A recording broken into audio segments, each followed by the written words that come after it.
তখন আমি এবার বাড়িতে চলে গেছি, বাড়িতে চলে গিয়ে ইন্ডিয়াতে গেছি।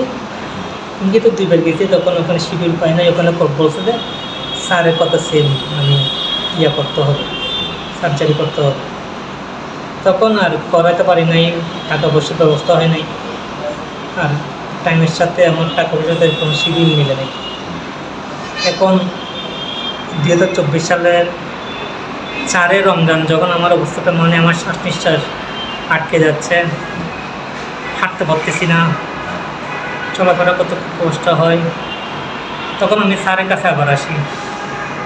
তখন স্যার আমাকে বলে যে আপনাকে তো আমি বলছিলাম, আপনি তো আমার পুরনো পেশেন্ট, 2018 সালের 6 বছর আগে। আপনাকে তো আমি বলছিলাম অপারেশন করার জন্য, করার নাই। কোথাও করেছেন এখানে, কোথাও করা নেই। বলছে আমার এখানে করান বা অন্য এখানে করান, আপনাকে টেক করতেই হবে। তো এখন আমি আবার বাড়িতে চলে গেছি, মানে ট্যামারে করে সব কিছু ইয়ে করে। তারপর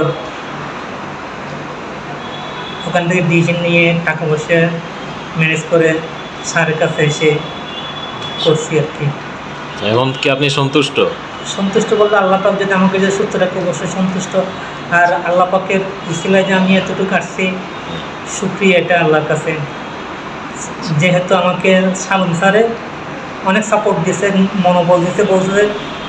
উনিও আমাকে যেহেতু বলছে যে মানে কি আপনি একটু অপারেশনটা করলে ঠিক হয়ে যাবেন, সেহেতু আমি আর কোনো জায়গায় যাই নাই, ইন্ডিয়াতে বলেন বা কোনো হাসপাতালে যাই নাই, সোজা আমি স্যারের কাছে চলে আসছি। থ্যাংক ইউ আপনার।